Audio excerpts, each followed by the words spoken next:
clinics are available, and the regional health authorities are adding ways to get vaccinated every single day. So please, be patient and book as soon as you can, where you can. Help your parents and grandparents get their boosters as well. I know a lot of parents and teachers out there are wondering, when will we be getting the kids back in the classroom? And believe me, I know remote learning is not ideal, but we want to make sure that heading back can be done safely and effectively. With this latest variant still making an impact here, that can be tough. As parents, Allison and I see how hard this is on our kids and their teachers, away from the friends and activities they love because of another wave.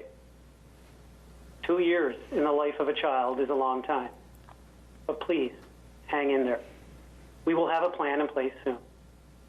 Our numbers are still high, but given the trend of this latest variant, if we all keep doing our part, focusing on the fight against it and getting boosted, we will start to see things improve in the coming weeks and days ahead.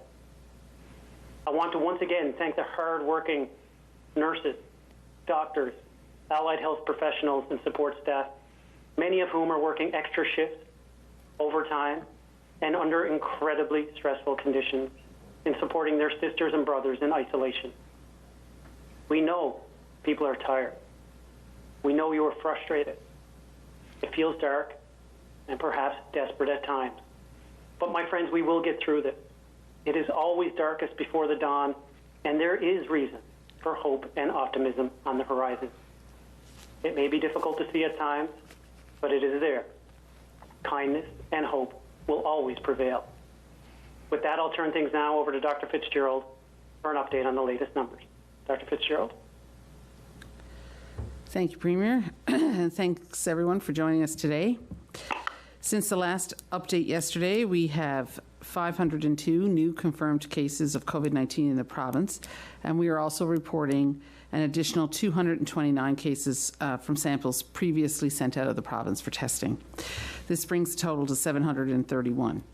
517 are in Eastern Health, 44 are in Central Health, 64 in Western Health, and 85 in Labrador-Grenville Health. 21 are waiting on a region confirmation. There have been 498 new recoveries, leaving 6,443 active cases in the province. The total provincial case count is now 10,931. 7 people are hospitalized as a result of COVID-19. And just over 4,300 tests were completed since yesterday, with over 443 tests completed to date. We continue to see high daily case counts. However, the trend is fairly stable, with our public health laboratory reporting between 400 and 500 positive results per day. We can expect to see fluctuations up or down from day to day, as we are seeing this week with backlogged case reports coming in. So I caution those watching the numbers closely not to read too much into a single daily count. With almost a month into the outbreak, we are seeing that this wave of COVID-19 is very different from the previous waves we experienced. First, the virus is moving faster. This is because it is more efficient and spreads more easily. It also has a shorter incubation period, meaning people are infectious more quickly after an exposure than before. Second, we have the benefit of a highly vaccinated population. And while being fully vaccinated does not necessarily prevent an Omicron infection, it does provide very good protection against severe illness, even more so with a booster dose. So it is more than likely that our high vaccination rate is preventing more hospitalizations, but we are not quite out of the woods in that respect. We know that hospitalization rates tend to rise later in the outbreak, and based on the trends in other jurisdictions, we really need another week or so to see that. As the COVID virus evolves, so we must also adapt. We have learned so much over the last 2 years, and each new variant that comes our way presents new challenges. Our response to this wave is not the same as with others before, because the virus is different and our level of protection is different. In the last waves, we obliterated the curve through the rapid detection and containment of cases. This virus simply moves too fast for that strategy. Our goal now is to keep flattening the curve and to protect those most vulnerable. And we are doing that in several ways. Through our public health restrictions and recommendations, by reducing importation of the virus through testing and self-isolation requirement of travellers, by increasing testing and infection control measures in congregate settings such as long-term care homes, by getting boosters administered as quickly as possible to those aged 18 and over, and by vaccinating children aged 5 to 11. With almost 93% of those 12 and over fully vaccinated, it is just incredible how the people of our province stepped up to make Newfoundland and Labrador the most highly vaccinated in Canada and perhaps all of North America. And we have administered first doses to 70% of children between the ages of 5 to 11, which is also the highest rate in Canada. And I want to thank all the parents that made the choice to vaccinate their children. If you are trying to book your child's second dose, new appointments are being added frequently, so please continue to check on availability on the website. Following a new recommendation by NACI, we will be offering a fourth dose to immune-compromised individuals at least 22 weeks following their third dose.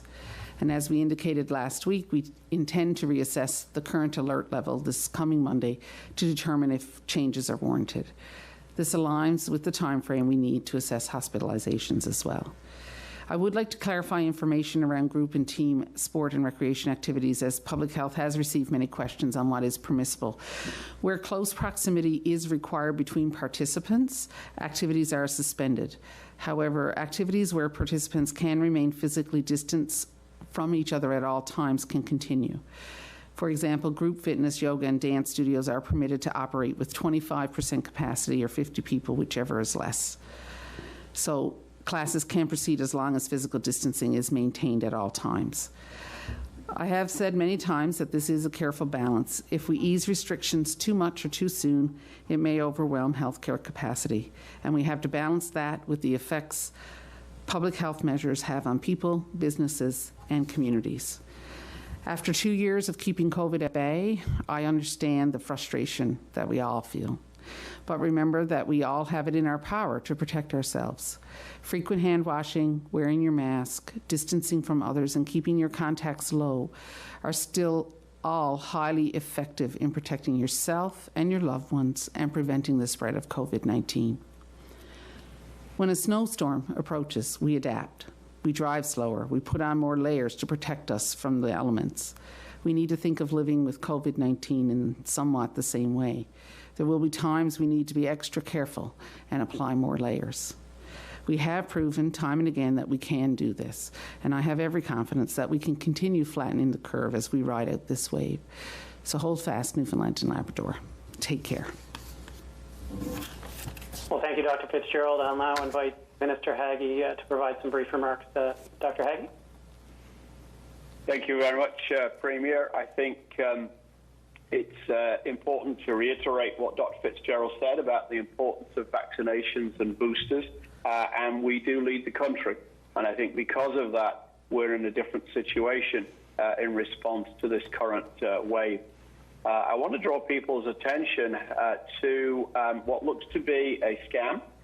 We are receiving reports from people that they're getting calls allegedly from public health wanting to offer test results, but they need information and personal identification to do so. This is an identity scam. Public health are no longer calling with results. These are all available using your MCP card through the online portal. And I would encourage you to be very careful about responding to telephone calls looking for personal information over the phone. Government entities, public health, and the regional health authorities will not be doing this. So if it happens, I would suggest you contact your local law enforcement. It has been a trying time for staff, particularly with the incidents at the weekend. And I think it's only right that I use this opportunity once again to thank the staff that you see and also the staff that you don't see in the support services, particularly the laboratory services in our healthcare system. There has been some confusion about swabs over the last couple of days. I want to clarify for everyone that the information that was presented by me to you on Monday was accurate at the time. It was what was provided to the department by Eastern Health. Subsequently, however, it turns out this was not correct and not accurate and certainly not timely. And I'm still waiting for some clarification and explanation as to how that happened. I'm also waiting for confirmation on whether or not there still is a backlog of swabs and when these can be dealt with. Until the last of these goes out, we will still continue to see add-ons, as it were, from historical results. So I hope to be able to provide updates on that as they become available. I don't really have much more to say except appointments, as Dr. Fitzgerald references, are being made available on a daily basis. They are popular. Get the shot. It helps you, it helps your family, and it helps the province. Thank you very much, Premier. Well, thank you, Minister. And just to pick up on a point that you made about the incident on the weekend, that is certainly unacceptable, and the people who are working hard in these clinics are to be commended for doing their bit, as are the people who are attending these clinics to doing their bit, not just to protect themselves, but to protect everybody in our communities. So thank you for that comment, Minister Haggie. We'll now pass things over to Dr. Proton Rahman for an update on some modelling. Good afternoon, everyone, and thank you, Premier, for giving our modelling group a chance to present at the briefing today. So what I'd like to do is to look at the COVID-19 wave, this fourth wave, because of the Omicron variant in our province, and compare it to other provincial jurisdictions. Take a deeper dive regarding the characteristics of the individuals with Omicron in our province. Talk a little bit about the challenges in terms of short-term projections that are due to the Omicron variant, and also the results from our short-term projections and healthcare utilization projections as well. So the first thing that you actually notice, and this is a graph of a 7-day average of cases per 100,000, so it takes or adjusts for the population size of the various provinces, is that there's no province that actually escaped the Omicron variant. The cases rose very quickly, and most of the provinces are in a similar situation to us in terms of the case counts. You have to be really careful, though, when you actually look at this data, because there are certain provinces that are actually not reporting their case counts as accurately because of testing policies. The other thing to note of when you're actually comparing the epidemic across the provinces is the testing rate. And Newfoundland and Labrador actually has one of the highest testing rates, particularly in this new year. And this would account for a better reflection of what we actually see in the active cases compared to the community. The other thing about our province is that even before the changes in terms of the testing rates, what we're noticing is our test positivity is lower, and it continues to be lower despite each province adjusting for their testing policy. So this, in concert with the low hospitalizations that we're seeing, really infers that the community spread that is there in our province is probably lower than other provinces. But the stark difference that we actually see when in comparing the different provinces is with respect to the hospitalization. As noted by Premier Furey as well as Minister Haggie and Dr. Fitzgerald, much of this is due to our very successful vaccination campaign, and hopefully as well our booster campaign, which is really picking up as well. A word of caution regarding how we are actually reporting. We report hospitalizations due to COVID-19. Some of the other jurisdictions report any hospitalizations, whether it's due to or you happen to have COVID-19. So a direct comparison is not possible. In terms of characteristics of the Omicron wave in our province, when you actually look at the numbers, and as Dr. Fitzgerald alluded to, you might get frightened any one particular day with the high number of cases. This is partly due to the backlog, as some of the cases had to be sent out of the province. Another way of looking at it that's actually more reflective in terms of the dynamic of the viral spread is potentially look at it in terms of the collection date and for the dates for the cases that are positive. And what we've noticed then is that after about the 31st of December in 2021, the cases are just hovering over a little bit over 600. So this acute rapid rise, or this exponential increase, is no longer there, and we're pretty much plateaued. And although the numbers have increased, are increasing just slightly in terms of our cases. So that is really good. One of the things to be aware of is the spatial structure, and different regional health authorities have experienced a different level of outbreak. The most being affected was the Labrador-Grenville region, although those numbers are thankfully coming down. The recent uptick in terms of the Eastern Health is due to the large number of cases that were backlogged, which were primarily from the Eastern Health region, and that's coming down as well. The other thing that we still keep an eye on is the testing positivity. Now, you have to be careful when you assess this because the testing policy is changing, and to a certain extent, this will cause an elevation in the test results. But in concert with our hospitalizations, it still may be a useful metric for us to actually look at to see the degree of community spread. So this has been alluded to quite a few times regarding a very successful vaccination as well as booster program because of collected efforts of everyone involved. A couple of key points here is that even if you're fully vaccinated, unfortunately the Omicron variant can escape and infect you.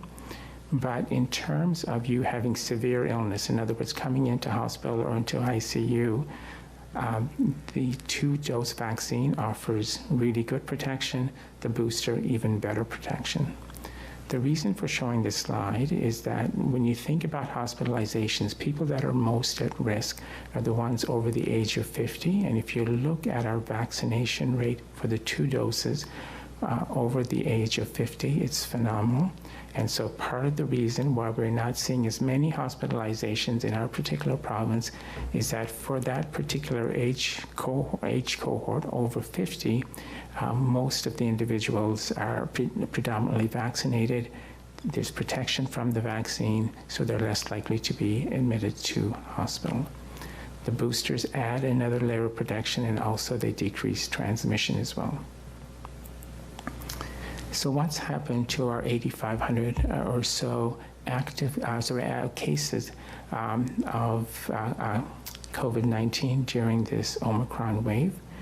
Roughly 2,300 patients have already recovered, which is great. And for those patients, we can actually look at their age structure and their burden of chronic disease, because that can predict hospitalization. And the remaining 6,000 patients that are left that are still active actually follow very similar demographics. So these individuals in green are a very good reflection proportionately of what we actually expect in terms of hospitalization. The only thing to be aware of is if you see here that there is more blue than green, in other words, there are more active cases that are pending, so the hospitalizations will go up. But if it goes up proportionally to what we have seen before, that would be quite good, because the hospitalization rate is quite low. So I'll explain this further in just a minute. So in terms of just projecting our cases or our hospitalizations, we used to rely heavily on case counts, percentage positivity, and we also had very good testing capacity, some of which is being stretched right now. For all these reasons, it's becoming harder to project cases going forward. So this is a stochastic model, and it was based on adjusted counts because it was modified because of our reporting issue. And it illustrates 2 or 3 key points in terms of this Omicron wave. First of all, that there was an exponential growth, and our doubling time was as low as 2.5 days on a couple of occasions. But swift public health measures actually helped curb that growth. And now we're actually in a phase of relative plateau or crest, where, as Dr. Fitzgerald mentioned, plus or minus a few cases, and the reporting issue aside, we're actually, the case counts is about the same each day. So what's going to make it come down? So the thing that you realize is that if you were to release public health measures too quickly, we'll see a rise in cases again. If, on the other hand, we continue to follow the guidance by Dr. Fitzgerald, and on top of that, get our boosters, the boosters will help decrease transmission and will actually lower our case counts. So we need two things to go on the downside. One is to follow the public health measures that are set by Dr. Fitzgerald, and secondly, a very active booster campaign which the province is dedicated towards. Predicting hospitalizations is tricky, but it's very, very important because this is our key metrics, because it's hard to get a good estimate of the burden of disease in any province, including ours. So the best thing is is what's happening in terms of hospital as the best predictor of severity. So we used to have a statistical trick. In other words, we used to have an association that based on the cases, we could predict hospitalizations or ICU capacity. When you actually look at this for the Canadian population, this program works pretty well for the Delta variant. But when you look at the Omicron variant, you're getting much more cases and lower rate of hospitalizations or ICU. In other words, there's lower rates of hospitalization and ICU admissions with the Omicron variant, which has been well documented, and that's a good thing. But because of the large number of patients or our population that have COVID-19, the actual number of hospitalizations is actually quite a bit higher because of the volume of people that are affected. So when you use the same scale in Newfoundland, there's even a more dramatic difference, and we have a significant lower rate of hospital occupancy even when it was actually scaled for the Delta variant. This is a good thing. It may actually be due to our very successful vaccination levels. So how do we predict forward?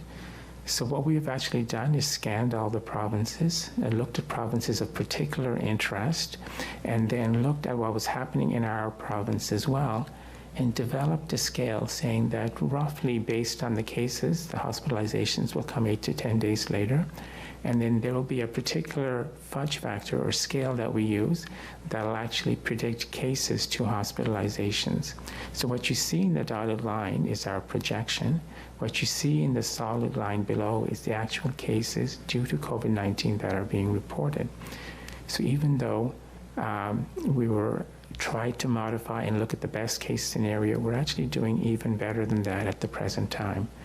But as Minister Haggie and Dr. Fitzgerald mentioned, next week is going to be key because there's a large number of active patients, that some of which may come into hospital. So we're really interested in seeing the projection forward. If it still continues to be low, we will rescale our model to get a better fit in terms of the estimates. But at the present time, because of the uncertainty that's involved over the next week, we thought it's best just to show this data as is. So in summary, public health measures have significantly reduced the rate of spread of COVID-19. So right now we're actually at a plateau. We really think that the decreased rate of COVID-19 hospitalizations in our province as compared to others is due to Newfoundland's high vaccination rate. We need to be careful about COVID-19 case counts, looking at it daily, and as well the test positivity, because by itself, it's no longer as accurate a representation of community spread. You actually have to triangulate it with other measures along with hospitalizations. I think we all agree that the key outcome measure to actually look at during this wave are hospitalizations, ICU, as well as hospital staffing capacity. And finally, if we really want this wave to be controlled as quickly as we can, adherence to public health measure guidelines by Dr. Fitzgerald and a successful booster efforts are needed to overcome the Omicron variant. Thank you for your attention. Thank you, Dr. Rahman, for that update. I'll now turn things over to the media for some questions. Thank you, Premier. For the benefit of our speakers, we have 7 reporters joining today. The first round of the question and answer session will give each reporter the opportunity to ask 1 question and 1 follow-up. Following this, there will be a final round where each reporter will have the opportunity to ask 1 final question. Our first questions today are from Peter Cowan with the CBC. Please go ahead. With the projections that somewhere in the neighborhood of 20 to 30 hospitalizations will be the peak in Newfoundland and Labrador, do we have the beds and probably more importantly the people to staff those beds if we do see those numbers that have been modeled? Currently, our bed occupancy across the regional health authorities varies between 62% and 73%, and our ventilator usage between 0 and 17%. So certainly the beds are there. By my calculation, there are roughly 300 empty beds across the regional health authorities. In terms of staff, we do know that we have isolating staff for various reasons. We also have the ability to redeploy staff because of good neighbour agreements with collective bargaining units, and the isolation period changed last week has freed up around 30% of person days of people who would otherwise be isolating. So at the moment, we think we're on the right side of this, but obviously it's something we monitor on a regular basis. And of course, Peter, the regional health authorities took the prudent measure in delaying elective surgeries. I know that's not what anyone wants right now, to allow for this capacity in case of a surge. So to echo the minister, I think we're in a reasonable position, but things can change. Other areas are using daily wastewater monitoring as one way to try and get a handle on sort of the relative volume to know whether or not there are more cases that they're just not catching through changes in testing requirements.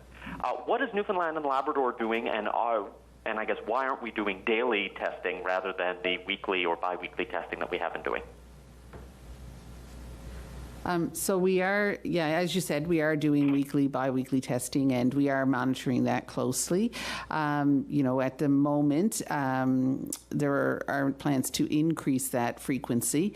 The information we're getting, as Dr. Rahman said, the information that we're getting from our testing is perhaps a bit more reliable than in other areas. But certainly we are looking at how to use wastewater detections the most efficient and most effective way that we can going forward.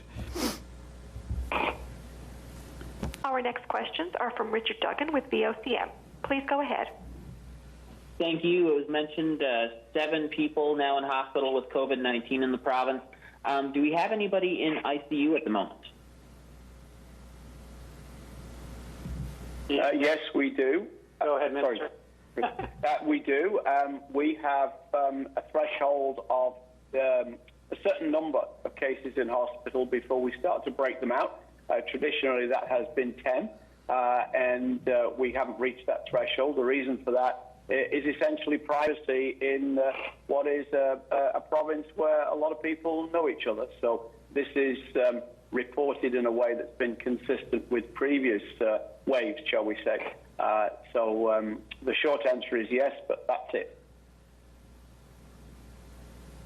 And Quebec announced yesterday that they're looking at imposing a tax on unvaccinated people to offset costs of the healthcare system. Premier, I was hoping to get your thoughts on that move, and is that something that this province would consider?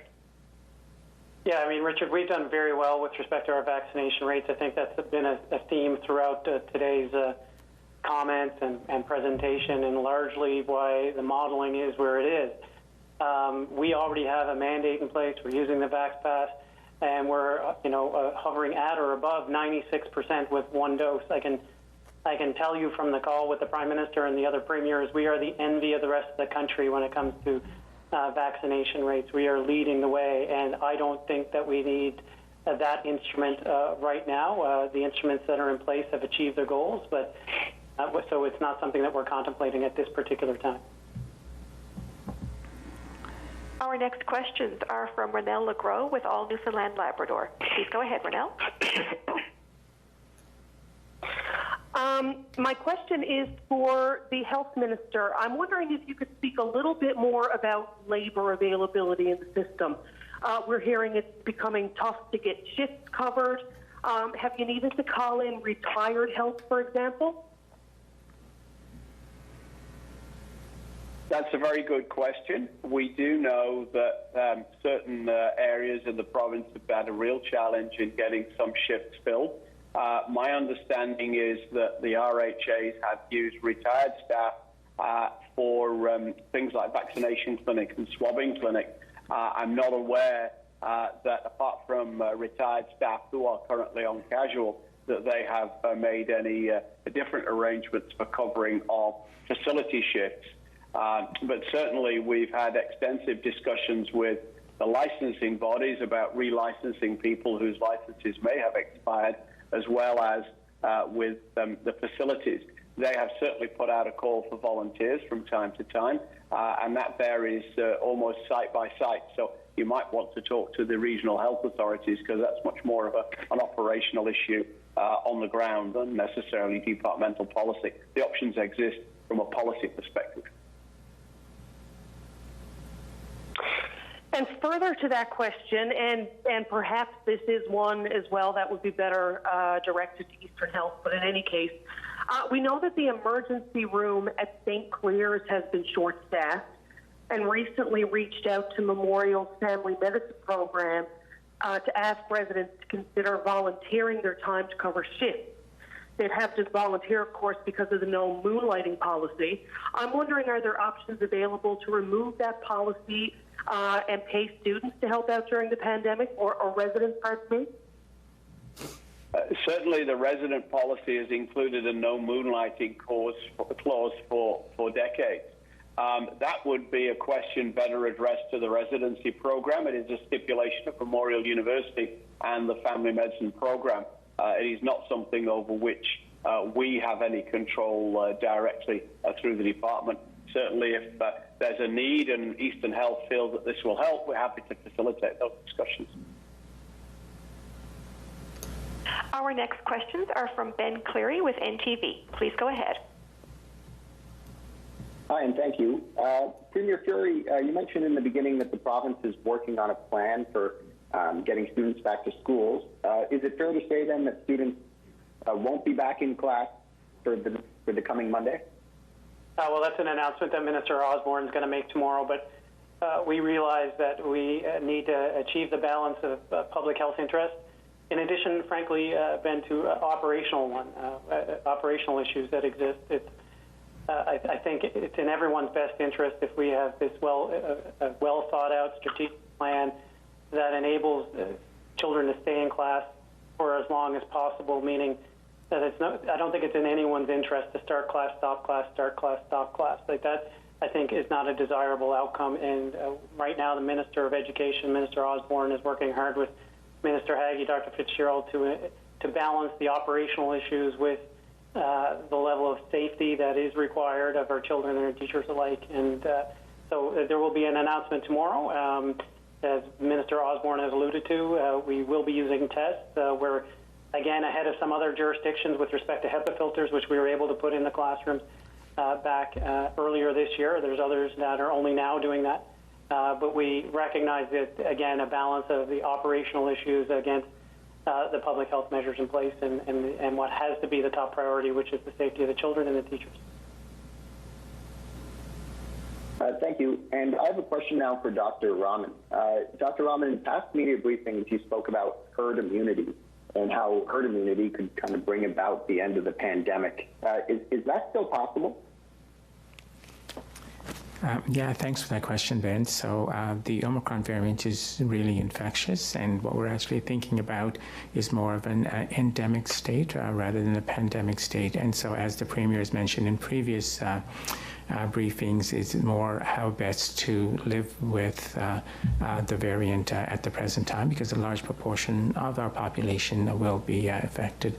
The thing is, though, if we were actually able to tolerate the variant well in terms of not having severe complications from it, whether it's being hospital or ICU, because we've built immunity initially through vaccinations, and then subsequently if we get infected, well, then that's okay, right? So the whole issue here is really how best to sort of transition from a pandemic mode to an endemic place. Thank you. Thank you. Our next questions are from Rastan Farouk Jagal with CBC Labrador. Please go ahead. Hi, thank you. Premier Furey, since the latest outbreak began in Labrador, Shahajid has hit 71 cases and Napashish has hit 51 cases as of yesterday. Now, earlier this month, Xavier Panashwe, a resident of Shahajid, has written a letter to the government requesting more resources for Labrador as a whole, and also requesting that military to be sent in for help. In his letter to the government, he has said, in referencing Labrador, and I'm quoting him here, "It's time for this provincial government to treat its residents like we're part of this province." Now, what do you say to this for Premier Furey? What do you say to concerns residents like Xavier Panashwe have? Well, look, we hear the frustration in that letter, and we understand it, and that's why we deployed a team to help vaccinate. And just last week in Goose Bay and Sheshatshiu, I've talked to the Indigenous leadership in Natwashish and Sheshatshiu and President Lamp, and assured them that we would be there for whatever they required in terms of the outbreak. I asked Chief Nui, for example, if he required more resources. At that time, they thought that they had it under control. We're always open to further discussions. But right now, the military, as we said on national calls and national media, is a finite level of resource that needs to be deployed appropriately when it is appropriate. And right now, the cases seem to be managed appropriately. And I'm incredibly proud of the hard work that Chief Hart, for example, and his team of public health officials in Sheshatshiu put in the last coming weeks to ensure that their booster campaign has been rolled out in an effective way. And I was quite proud of them, and to see that everybody was following public health measures certainly what I saw. So we are always very cognizant of the numbers, in particular in the coast of Labrador and the isolated communities and in our Indigenous communities. And we will be monitoring the situation closely, and I've been talking with leadership in those communities regularly. Now, in speaking to Xavier Panashwe, he has indicated that the healthcare system in Labrador was stretched even before the pandemic began. What do you say to those concerns?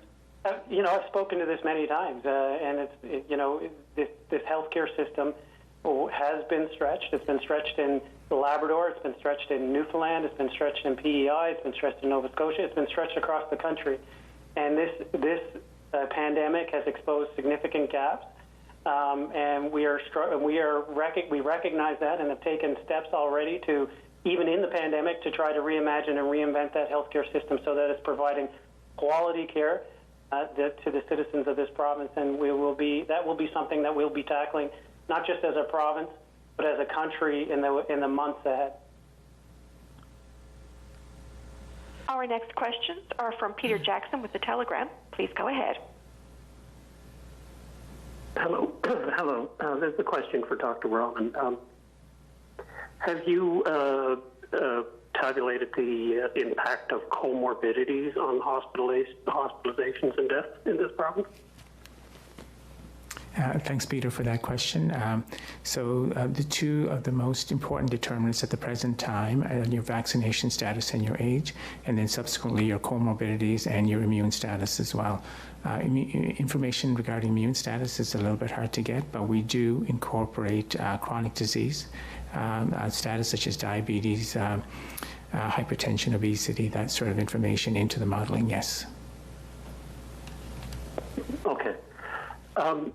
And this is probably for the minister. We know that cancelling elective surgeries caused a major backlog in 2020. It took a long time to overcome. Why can't this be more of a reactive measure instead of proactive for hospitalizations that we don't even know will come? That's a very good question, Peter. The key is lead time. When we first cancelled all non-urgent, non-cancer-related surgery back in 2020, it took 13 days to achieve the bed capacity by freeing up beds, discharging patients, and waiting for them to recover naturally. Just because you stop doing routine surgery on one day doesn't mean you can necessarily vacate beds in short order. So there's a 2-week lag time, and that, I think, is key to not being caught. We have to be proactive. So I think that's the explanation for that. While I've got you, it's been so long since we've had 5 or more patients in hospital. The threshold for reporting breakout of allocation between ICU and non-ICU is actually 5. And in response to a previous question, the news release going out shortly actually details that 3 of the 7 inpatients are in ICU. So sorry about any confusion there, but as I say, it's been a while since we had that many in. Thank you. Our next questions are from Patrick Butler with Radio Canada. Patrick, please go ahead. Hi, a question for Dr. Rahman. We've been through this exercise of modeling before, and the predictions have not necessarily panned out. You mentioned how there's limited amount of data behind these projections due to the low numbers of hospitalizations, obviously, in this province. Is there anything to indicate that these projections are more reliable? In other words, that we should trust these predictions, given the experience we've had before with previous predictions that have been made? Thanks so much for that question. It's a really good one. So the issue with some of the predictions previously really had to do with what-if scenarios. What if a proportion of the population were to be affected quickly? What kind of lead time do we need? And what are the potential emissions that we actually have? So now it's a little bit more towards realistic modeling to more closely aligned with the cases that we're actually seeing. So the numbers will be closer, but there's still limitations in terms of prediction. So I certainly understand that. And if you were to, it's better to overestimate some of the utilization in terms of healthcare than underestimate and get cut short. But hopefully we don't see as many cases as we predict. And my second question is just related to the timeline of these predictions. The slides that you presented us with only go up to next Monday in terms of modeling future cases. Can you explain why that decision was made, why we're not seeing, I guess, data or predictions going more further into the future? Just greater uncertainty the further you go, and we're trying to get a sense of the outbreak, especially in terms of what's going to happen for hospitalizations. And given the low number of cases that we actually have, there's a large uncertainty, so there'll be a large potential range. And so if you were to, for instance, pick the top range, then you may, get concerned over something that may never happen. And so it's really prudent to be, just look at the data that we actually have and forecast what I think we're able to at the present time. I will now go back through each reporter to see if you have one final question. Peter Cowan with the CBC, do you have a final question today? I do, for Dr. Rahman. When you look at the cases, you said we're seeing a plateau in those cases.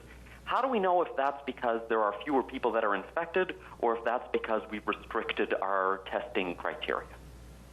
It's a really good question, Peter. So if the testing capacity were to get saturated, then there will be an artificial plateau that's generated, and there could be more cases that we actually see. If we're actually seeing more cases, then a proportion of these cases within the community will be severe, and you'll actually be reflected by increased hospitalization as compared to what the modeling is showing. Right now, we're actually seeing the opposite. We're seeing less hospitalizations as compared to what there is in terms of modeling. So there's certainly cases out there that we don't know about, but it's not at such a great extent that we're missing a lot of cases. As that was mentioned previously, the wastewater testing as well when that comes, although that measure is a little bit hard to calibrate with the Omicron, but once we fine-tune, that will also help in terms of determining the burden of disease and to a certain extent, given the limitations, but if used in concert with other measures, the positivity rate can also help us model if we use it with hospitalizations. Richard Duggan with VOCM, do you have a final question? Yes, I do. Dr. Fitzgerald, you mentioned in your opening remarks that as per NACI guidelines, we'll be opening up for some immunocompromised people to get their 4th doses of the vaccine. So I guess I have a bit of a two-pronged question here. One, how soon can people start booking those appointments? And what's being done to ensure that those bookings don't add to the bottleneck that we've seen with the booster system? Yeah. So the recommendation would be that they have to be 22 weeks out from their 3rd dose. So, that date was variable depending on the person. Some people didn't get that, their 3rd dose till in the last couple of months, so they would be a while yet before they would be eligible for their booster. So I don't anticipate. The other thing is that this is not a large group of people, and so I don't anticipate that we will see this adding to any bottlenecks at this time. Just to clarify with that question, when I asked how soon can they start booking those, I meant can people start, if someone's eligible, can they start booking those today or in 2 weeks' time, or that's more? No, you can start today. Renelle LeGros with All Newfoundland Labrador, do you have a final question? I do, and perhaps this is for Dr. Rahman. We're using the word plateau, but can you just give us an idea what we're expecting to see with regards to daily case counts over the coming week or two? Are we expecting to see, this steady 450 to 500 number we've been seeing? Is that what we're expected to see in the coming days? Yeah, that's about right. So with the stochastic modeling, what we're seeing is that we were hovering around 600 cases. The numbers differ a little bit because those backlog cases we actually add back on, but we are thinking that for a little while we'll see in that range, and then because of the boosters picking up and having effect in terms of lowering transmission, and with continued public health measures, that we will see those numbers come down. Now, as we start to open up, there's going to be fluctuations in terms of cases that we'll actually have to deal with as well. But as of now, that 400 to 600 range would be reasonable. Ben Cleary with NTV, do you have a final question? I do, thank you. I have a question for Minister Haggie, and that's that we know that there are plenty of ventilators in the province, but respiratory therapists say they're overworked and understaffed. Is that a concern for you right now? Yes, again, our single biggest concern in many respects is around health human resources and healthcare staff for several reasons. One is they've been working hard for 2 years at a pace that I think has been onerous. And secondly, that they too have been exposed to the virus, and some of them are isolating, so the numbers of them diminish. And thirdly, they are a high value clientele, shall we say. They're hard to get, and we are working with each of the regional health authorities to try and optimize their working conditions as far as we can. It takes 2 years or thereabouts to train a respiratory therapist, and we did have some challenges here a couple of years ago because the program had to be suspended and has been taken over and rebooted through the College of the North Atlantic. So yes, respiratory therapists, we have a challenge with lab techs, we have a challenge with RNs, LPNs, PCAs, and physicians. So it affects us all. And it's a concern for us on a regular basis, probably the major concern in the RHAs and the departments. Thank you. Rastan Farouk Jagal with CBC Labrador, do you have a final question? Yes, actually. Now, the NDP MHA Jordan Brown of Labrador West, the mayor of Wabush, Ron Barron, and even the mayor of Labrador City, Brian Barnett, have raised concerns regarding the land border with Quebec and Labrador West. There's currently no checkpoints there to physically verify if somebody that's coming in is someone that's coming in from beyond Vermont. It is a system that is essentially being run in people's self-reporting and trust. And the rapid tests that are being distributed at the airport, where these self-identifying individuals would have to drive to the airport to get them. Given the recent outbreaks in Labrador, is this a good way of running this operation?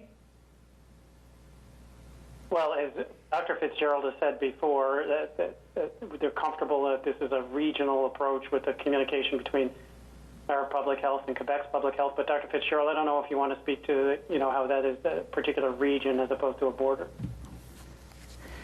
Yeah, so certainly evidence that we've had from the travel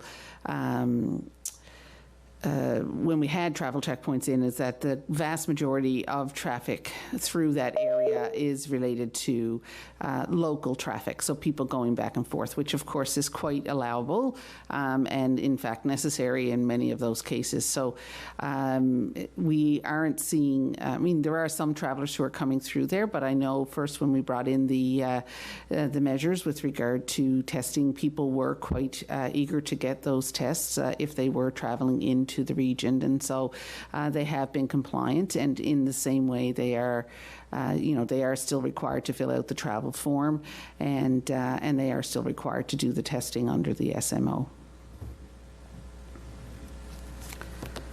Peter Jackson with the Telegram, do you have a final question? Yes, I do. There are a lot of questions floating around the Ethernet these days regarding the Vax Pass. Is this system providing the protection that it was intended to, given that so many people now are being infected who are vaccinated? Well, I think the answer is, in short, is yes. I think it has a desired impact in preventing, the spread of Delta, if nothing else. But it also, I think, nudged people's behaviors in the correct direction towards getting vaccinated so that they could avail of restaurants, pubs, concerts, other things. We are always looking at that instrument, in particular how it relates to the boosters moving forward. But I would certainly argue that it has had its desired impact of not only keeping people safe, but in modifying behaviors.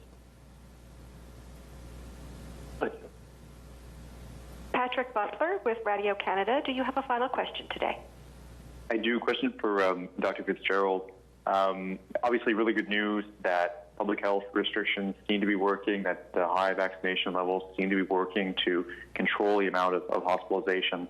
But I think the question on a lot of people's minds is, when do we move past this? Can you give a sense of a timeline of when some of these new restrictions are going to be able to be taken out? Well, as we've alluded and as Dr. Rahman had said in his presentation, that if you remove them too quickly, you will see a surge in cases again. And so our plan right now is to reassess and reevaluate at the end, at the end of the week and into Monday. So we'll have more information then. A lot can happen in a few days, as we found out with Omicron. So we want to make sure that we have the most up-to-date information when we're making those decisions. Our goal, though, is to only have these restrictions in place as long as we need to have those restrictions in place, but they are clearly serving a purpose. They're doing what they need to do. People are following them, which is really, really important, and I thank everybody for doing that because, that our collective efforts really have help to get this, at a steady state where it is right now. And, this is like nothing we've seen before with COVID, but I think that our efforts really have made a difference, and we want to make sure that we can maintain our health system capacity, and that's really important, because when our health system doesn't have capacity, then it doesn't have capacity for a lot of things, not just COVID, right? So if our health system capacity is challenged, then that can affect any one of us who might end up needing, care in an acute care facility down the road. So it's important for all of us to make sure that we're continuing with these public health measures for now. And so it will likely be slow coming out of this, in the sense of, we'll be slow and steady with how we remove measures, and we'll be cautious and watching things very carefully. We're not going to see, it's not going to be the same as before, where, we had very high case counts and then very quickly we got them down and under control and we were back to zero again. That's not going to be the picture that we see here. Thank you, everyone. Premier, do you have any final comments for today? Well, thank you all for joining us today, and thank you to Principal Tammy Maynor and staff here at St. Augustine's in Elementary in beautiful Bell Island for welcoming us to a vaccine clinic. And if there's anyone on Bell Island who wants a vaccine and needs one, please come by. There's still plenty of time, and lots of people here willing and able to give the jab. From the folks that I've met and spoken with across this province in the latest wave, it feels like this is hardest on all of us, in particular on our mental health. And I know you've heard it before, but we are getting through it. And some of the modeling, of course, confirms that today. And while we do, I think it's incredibly important, as the message that Dr. Fitzgerald, Minister Haggie, and I have been delivering the whole time, is please check in on each other, support each other, and care for each other. Make a few calls. Reach out and let your family, friends, and colleagues know that you're there for them if they need it. Listening is always a good piece of medicine to provide, especially during these troubling times. So continue, please, to support local. I know that I had a great lunch here today at Famous Dick's Fish and Chips. Please be patient, be kind, and again, please book your booster as soon as you're able.